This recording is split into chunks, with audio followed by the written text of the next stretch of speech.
Loh,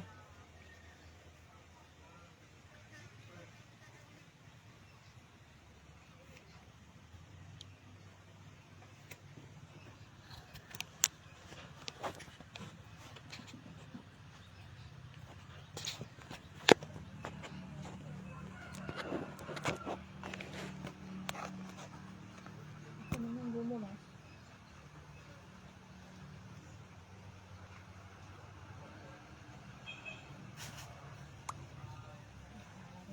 udah makan dah. Aku Aku nunggu itu makan. Tunggu.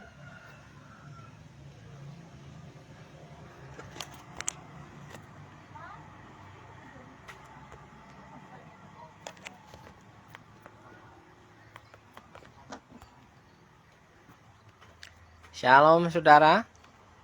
Selamat pagi menjelang siang. Hari ini pukul berapa?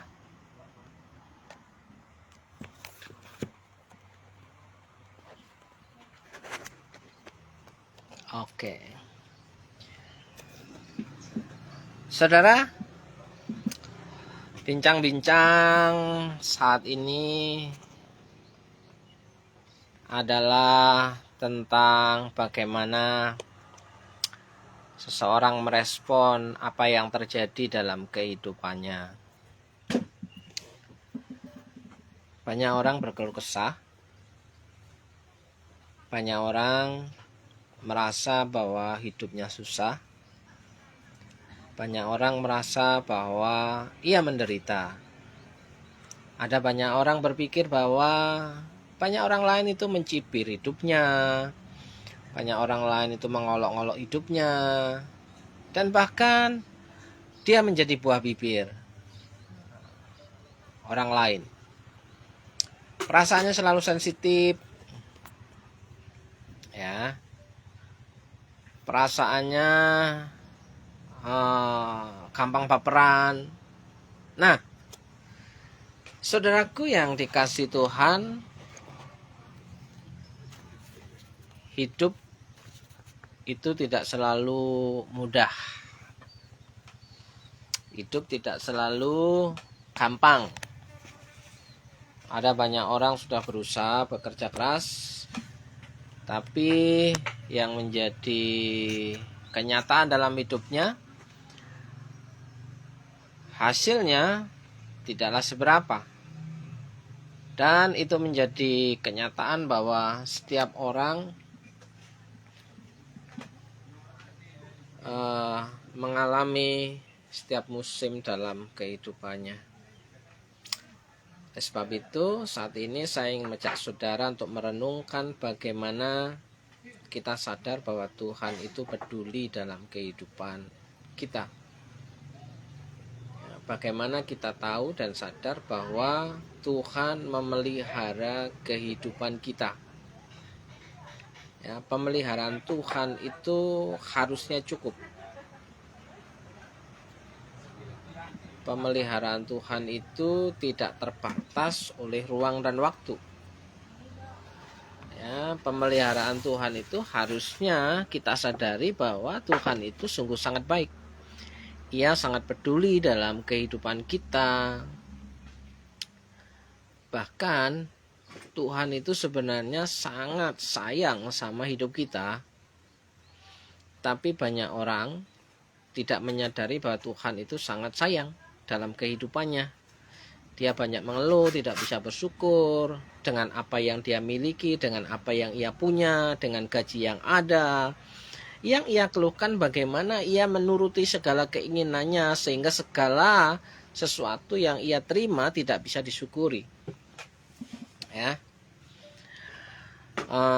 gaji yang ia terima selalu ia merasa kurang, pendapatan yang ia terima selalu merasa kurang, ya, berkat yang ia terima merasa terlalu kecil dan sedikit, padahal yang terlalu besar adalah keinginannya.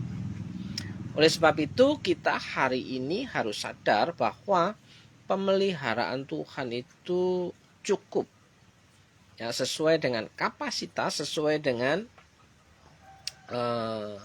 kebutuhan kita. Jika kita ingin memuaskan segala keinginan kita, kita harus berusaha lebih, bekerja keras dengan lebih agar mendapatkan sesuatu untuk mencapai target apa yang kita inginkan.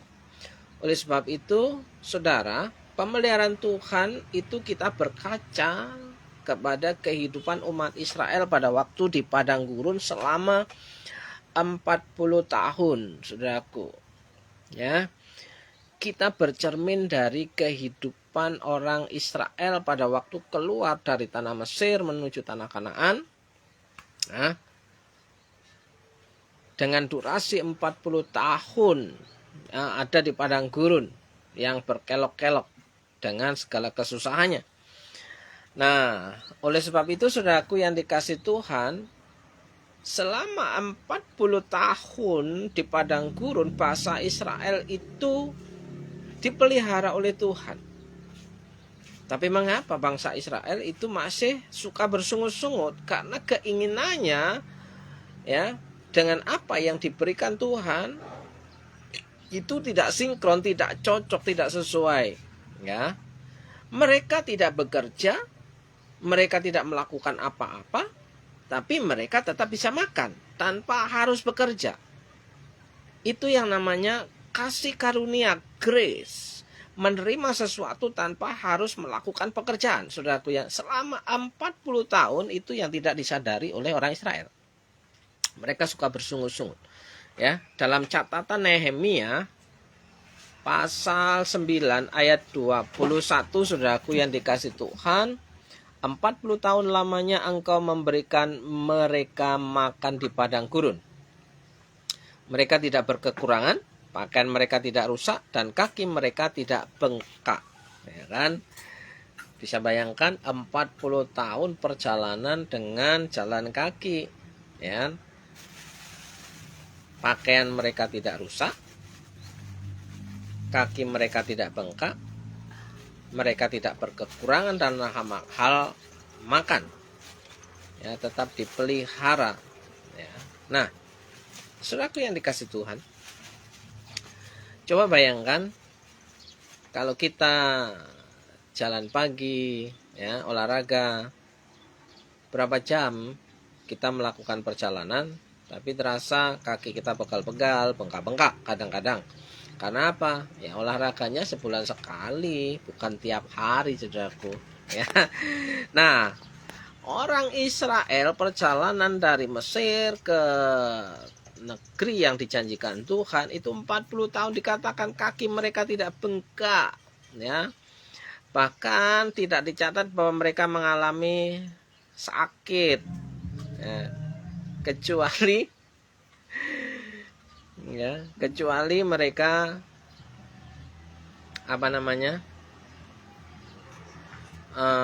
ada catatan dalam Alkitab bahwa mereka dalam perjalanan itu mengalami sakit, ya kan? Tapi tidak ada catatan bahwa mereka mengalami sakit.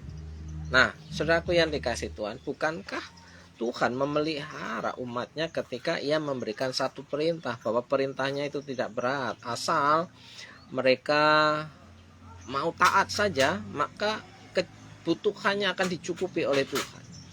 Bagaimana dengan Tuhan Yesus? Apakah Tuhan Yesus juga melakukan hal yang sama terhadap umat manusia? Tuhan Yesus berkali-kali menyatakan kuasanya yang berkaitan dengan pemeliharaannya, saudaraku. Kita ingat catatan dalam Matius 19-21, ya. Kita akan membacanya sebentar. Lalu disuruhnya orang banyak itu duduk di rumput, dan setelah diambilnya 5 roti dan 2 ikan itu, Yesus menengadah ke langit dan mengucap berkat. Lalu memecah-mecahkan roti itu dan memberikannya kepada murid-muridnya. Lalu murid-muridnya membagi-bagikannya kepada orang banyak. Dan mereka semuanya makan sampai kenyang. Semuanya makan sampai kenyang. Kemudian orang mengumpulkan potongan-potongan roti yang sisa 12 pakul penuh. Yang ikut makan kira-kira 5.000 laki-laki, tidak termasuk perempuan dan anak-anak. Nah, kalau kita membaca, merenungkan teks tersebut, ya, bahwa bukti-bukti pemeliharaan Tuhan yang dijelaskan dalam ayat tersebut terjadi di masa lalu. Apakah Tuhan Yesus berjanji akan memelihara anak-anaknya pada masa kini? Percayakah saudara bahwa Tuhan Yesus juga sanggup memelihara hidup saudara hari ini dari segala kepenatan kehidupan saudara? Ya, janji pemeliharaan Tuhan terdapat antara lain dalam Injil Matius 6 ayat 25 sampai 34. Saya akan membacakannya untuk saudara. Karena itu aku berkata kepadamu, janganlah khawatir akan hidupmu, akan apa yang hendak kamu makan atau minum, dan janganlah khawatir pula akan tubuhmu, akan apa yang hendak kamu pakai. Bukankah hidup itu lebih penting daripada makanan, dan tubuh itu lebih penting daripada pakaian? Pandanglah burung-burung di langit yang tidak menabur dan tidak menuai dan tidak mengumpulkan bekal dalam lumbung, namun diberi makan oleh Bapamu yang di surga. Bukankah kamu jauh melebihi burung-burung itu? Siapakah di antara kamu yang karena kekhawatirannya dapat menambahkan sehasta saja pada jalan hidupnya? Dan mengapa kamu khawatir akan pakaian? Perhatikanlah bunga bakung di ladang yang tumbuh tanpa bekerja dan tanpa memintal. Namun aku berkata kepadamu, Salomo dalam segala kemegahannya pun tidak berpakaian seindah salah satu dari bunga itu. Jadi jika demikian Allah mendandani rumput di ladang yang hari ini ada dan besok dibuang ke dalam api, tidakkah ia akan terlebih lagi mendandani kamu, hai orang-orang yang kurang percaya? Sebab itu janganlah kamu khawatir dan berkata, apakah akan kami makan, yang akan kami makan, apakah yang akan kami minum, apakah yang akan kami pakai. Semua itu dicari bangsa-bangsa, ya, yang tidak mengenal Allah. Akan tetapi Bapamu di surga tahu bahwa kamu memerlukan semuanya itu. Tetapi carilah dahulu kerajaan Allah dan kebenarannya, maka semuanya itu akan ditambahkan kepadamu. Sebab itu janganlah kamu khawatir akan hari besok, karena hari besok mempunyai kesusahannya sendiri.